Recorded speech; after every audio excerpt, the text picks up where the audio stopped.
सिंदूर इस बात का सबूत है कि जो भी हमारी तरफ, हमारे देश की तरफ आंख उठाकर देखेगा, जो भी हमारे देश में आतंक लाने की कोशिश करेगा, जो भी हमारी बहनों के सिंदूर को मिटाने की कोशिश करेगा, उसका हम क्या हाल कर सकते हैं, ये इस बात का सबूत है। खासकर प्रधानमंत्री नरेंद्र मोदी जी के नेतृत्व में कल जो भी हुआ, रात को 1 से 2 बजे के बीच में जब सुबह भारतीय उठे तो उन्हें एक सिक्योरिटी की फीलिंग हुई। उन्हें इस बात का एहसास हुआ कि हमारे देश का नेतृत्व, हमारे देश की आर्मी, हमारे देश की सेनाएं बहुत ही हमें सुरक्षित महसूस कराती हैं। फिर उससे बड़ी बात जो थी, जो इसका डिस्क्रिप्शन दिया गया, इसका डिस्क्रिप्शन 2 महिलाओं ने दिया, महिलाओं ऑफिसर्स ने, कर्नल सोफिया कुरैशी ने और विंग कमांडर व्योमिका सिंह ने। उन्हें देखकर मेरा दिल, मेरा मस्तिष्क, मेरी छाती गर्व से ऊपर हो गई। ये हमारी देश की महिलाएं हैं। महिलाओं के सिंदूर को मिटाया गया और महिलाओं को ने बताया हमको कि हमने दुश्मन देश के साथ क्या किया है। देखिए, इसीलिए हमारे नागरिकों के लिए बहुत इंपॉर्टेंट है कि हम भी अपना कर्तव्य निभाएं देश के लिए। बहुत ज्यादा न्योछावर करते हैं देश के सेना के लोग, अपनी जानें, किसी का भाई जाता है, किसी का पति जाता है, किसी का बेटा जाता है। इसलिए हमारा भी कर्तव्य है कि हम भी अब जहां भी कहीं सेना के किसी भी जवान को देखें, उन्हें सल्यूट करें, उन्हें गले लगाएं अगर ऐसे हालात हैं, और इस बात का एहसास दिलाएं कि thank you so much, thank you कि आपने हमें ऐसा महसूस कराया। और मैं प्रधानमंत्री नरेंद्र मोदी जी को धन्यवाद देना चाहता हूं 140 करोड़ लोगों की तरफ से कि ऐसे नेतृत्व। मैंने 1962 का वॉर देखा है, चाइना का वॉर, 65 का वॉर देखा है, 71 का वॉर देखा है, सारे वॉर्स देखे हैं। मैं वेस्टर्न कमांड हेडक्वार्टर्स उन दिनों शिमला में हुआ करता था और मैंने आर्मी के लोगों को देखा है। मुझे हमेशा उनको देखकर सैल्यूट करने का दिल करता है। ये सिर्फ वॉर के टाइम की बात नहीं है, ये उसकी भी बात है जब इस तरह का हादसा ना हो। और मैं एक चेतावनी देश के उन लोगों को देना चाहता हूं जो इसके लिए नेगेटिव बात करेंगे या इसके बारे में कोई अलग पहलू दिखाने की कोशिश करेंगे।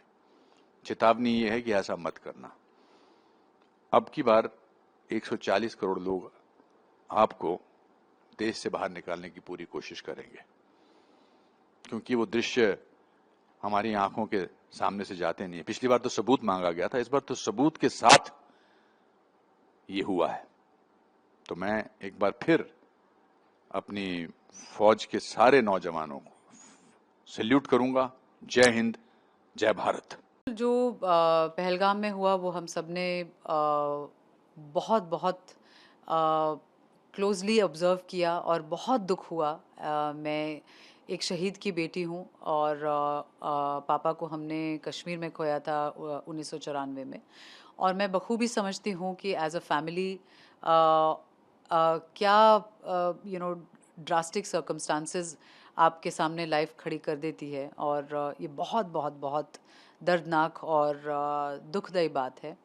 एंड इसके चलते जो ऑपरेशन सिंदूर कल रात हमने देखा, भारत सरकार ने जो और हमारी आर्म फोर्सेस ने जो एक अटैक किया है टेररिस्ट कैंप्स पर, मैं पूरी तरह उस एक्शन को सपोर्ट करती हूँ। और मैं पूरी तरह इस बात से सहमत हूँ कि इस देश में ही नहीं, इस दुनिया में टेररिज्म की कोई जगह नहीं होनी चाहिए।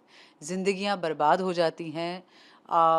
एक पीसफुल जगह जहाँ पर लोग अपने बीवी बच्चों के साथ छुट्टियाँ मनाने गए हैं, मतलब इससे ज़्यादा दुखद और कोई बात नहीं है। और ये एक इंसिडेंट या एक जगह की बात नहीं है, ये हमने कितनी बार देखा है होते हुए।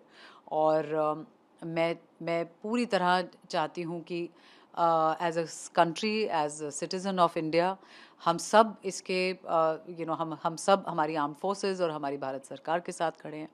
और हमारा एक ही मकसद है कि बस ये टेररिज्म की जो एक्ट्स हैं और ये जो इतनी दुखद घटनाएं हैं, ये सब अब खत्म हो। लड़ाई, वार और युद्ध किसी भी इंसान को पसंद नहीं, अगर वो इंसान है।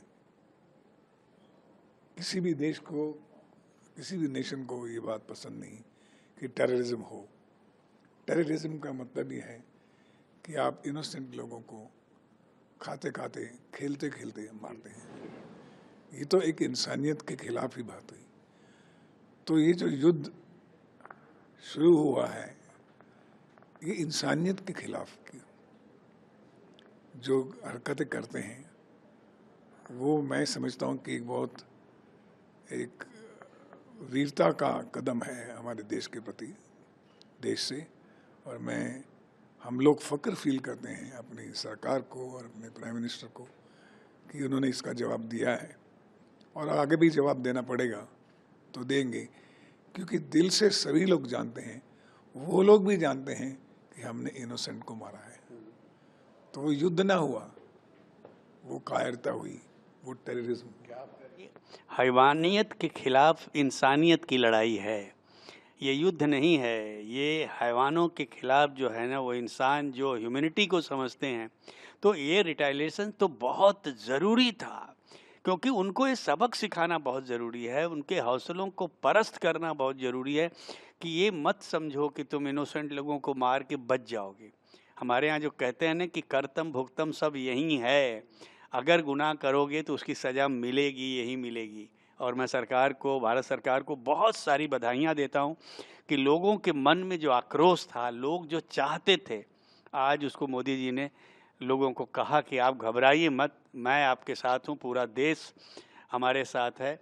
तो जो हुआ है हम उसके बहुत पक्ष में हैं, और हम चाहते हैं कि आइंदा वो लोग इस तरह का हौसला नहीं करें और दोबारा हिम्मत नहीं करें हिंदुस्तान की सरजमीन पे इस तरह की हरकत करने। मैं अपने जवानों को कहना चाहता हूं कि ये जो फिलहाल शक्ति मिलेगी आपको, ये वो जो टाइटल है ना, ऑपरेशन सिंदूर, ये जो शब्द है ना ऑपरेशन सिंदूर, उस सिंदूर से मिलती है। हमारे घर में हमारी पत्नी, बच्चे और इनकी पत्नी हो, कोई भी हो, जब ये टाइटल सुना ना ऑपरेशन सिंदूर के, इस तरह अटैक शुरू हुआ सिंदूर का, रोने लग गए, आंसू क्यों बहे? क्योंकि जिस लड़की का जो पति, जिसकी जेब में शायद 2000 रुपये भी नहीं होंगे उस वक्त, या 3000 रुपये होंगे, भेलपूड़ी खा रहा होगा, चने खा रहा होगा, अपनी बीवी के साथ, पत्नी के साथ पहलगाम के नज़ारे देख रहा था, उस वक्त उसका सुहाग मिटा। आज एक लड़की ने लिखा भी इंस्टाग्राम पे कि thank you honourable prime minister Modi ji, जिसका पति चला गया है, थैंक यू कि आपने हमारी सुनी और मेरे पति को ऊपर से शांति मिल रही है। अभी मैं ज़्यादा बोलूँगा तो मुझे रोना आ जाएगा, लेकिन इतना कहूँगा अपने वीर जवानों के लिए कि ईस्ट और west, our Indian army is the best. There is no army, no navy, no air force better than our forces. और अब पता लगेगा why we are the best.